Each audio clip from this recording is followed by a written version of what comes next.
Actually, yes, pwede ko story na naghan Bisaya karon, pero actually, magsalita konti Tagalog as well. Because nakatira na yun sa Manila minsan, pero gusto ko po yung diri mag-story Bisaya. So, I'm going to switch back and forth.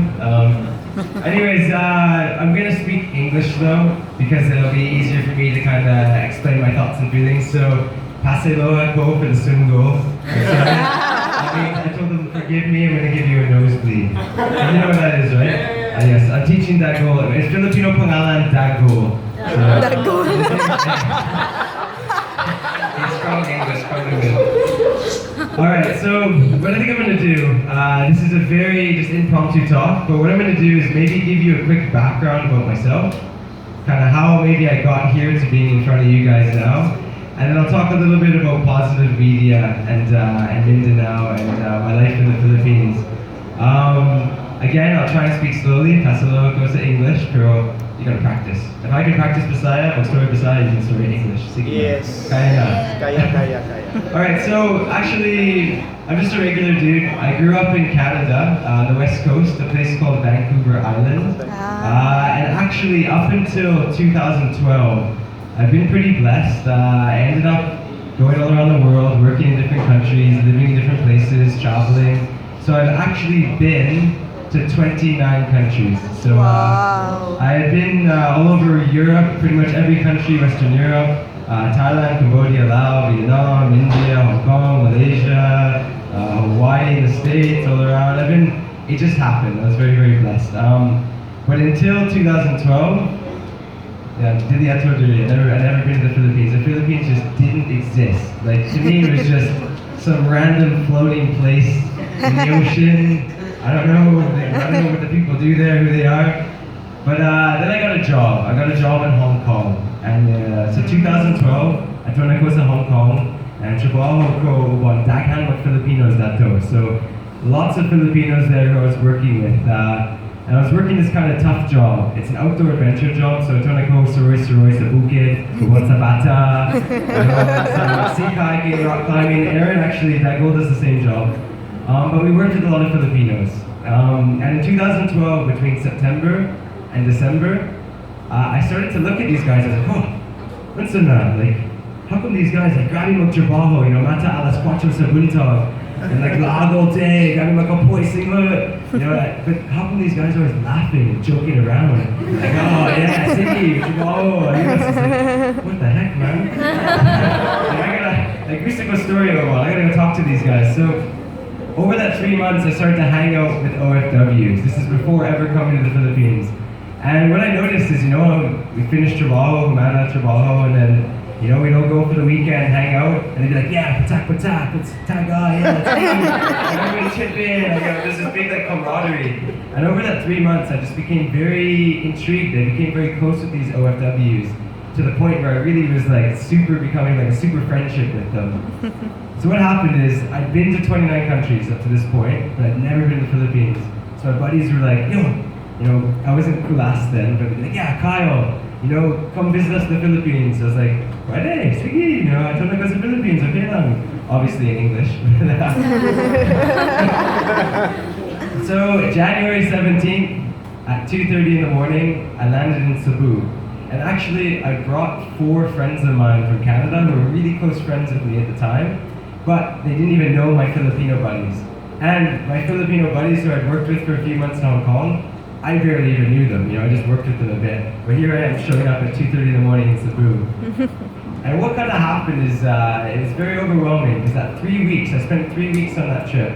1 week in Cebu, 1 week in Cagayan de Oro, kind of Camigan, a few days in Davao, and then a few days in Quezon City. And actually, believe it or not, just straight off topic, my first word as well was Atogayo. So my friends tricked me, so that's why I tricked them.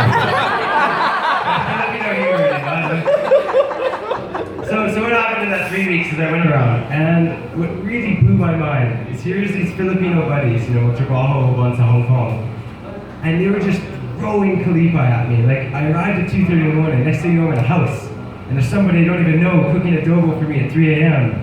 And the next day, one of my buddies, who I don't even know, is driving us around and looking after us, and I'm walking down the street, I don't even speak Bisaya, I'm like, somebody goes, "Hey Joe," I go, "Hey man, what's up?" Like, yeah, woo, yeah, you know, it's like having a Khalifa, you know. So over that 3 weeks, there's so many people here who were just throwing happiness at me and like overwhelming me with positivity, and it just kind of hit me. So Humana's a trip in February, this is 2013, and balik sa trabaho sa Hong Kong.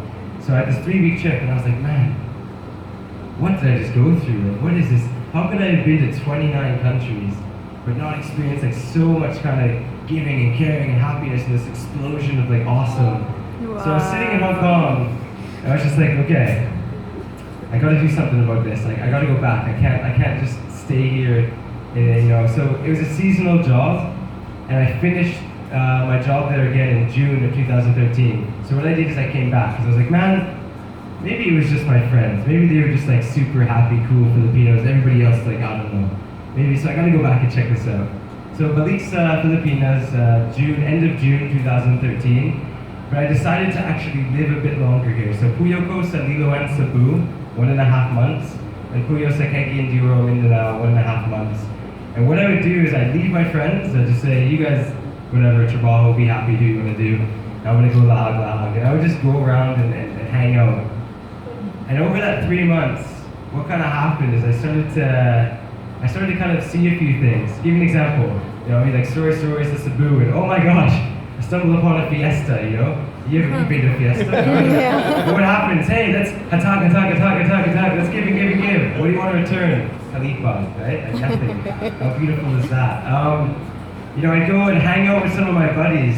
A few of my friends actually, they're quite local guys. They live way out in the Bukid outside of Cagayan de Oro. They don't have very much in the sense of material things. They live in bamboo houses, maybe simple little TV, and they own their family in 2 rooms. And you know, I'd look at that, and at first I remember maybe sa una, Tanawa, something like that, and I'd be like, oh, you know, it looks a bit sad maybe, you know, like here I am coming from Canada, pretty stable life, lots of cool things. But what I realized is, you know, my buddies there, they had this really deep sense of appreciation for just simple stuff. You know, like having food on the table, you know, cat on the family, being able to hang out together, you know, just having their barcada, being able to make chica chismes at 4 p.m. outside their balai, you know. All these simple little things, like, they really had this deep sense of appreciation. I kind of started to grow on me. I'd go and I'd walk down the street. I remember walking down the street in Cagayan de Oro. Maybe I'd see like a pedicab driver. I'd walk up and be like, hey man, like, how are you? I didn't really speak much Bisaya then. And like, hey, I'm good, I'm here, yeah, awesome, I'm here. Like, and we just have like a conversation for 10 minutes out of the blue, just random Khalifa. And here's a guy maybe who makes like 100 pesos in a day, probably struggles pretty hard in his life. And here's me, I look pretty healthy, I had an iPhone, you know, walking around, well, it's okay, probably full of a bit of money. And we have this conversation. At the end of it, he goes, hey, do you want some rice? You know, how about a shot? Like, you want something? Like, here's somebody who clearly has a bit less than me in the sense of, again, material things and whatnot, but was not afraid just to share happiness. And at the end of it, to say, hey, have a good day. So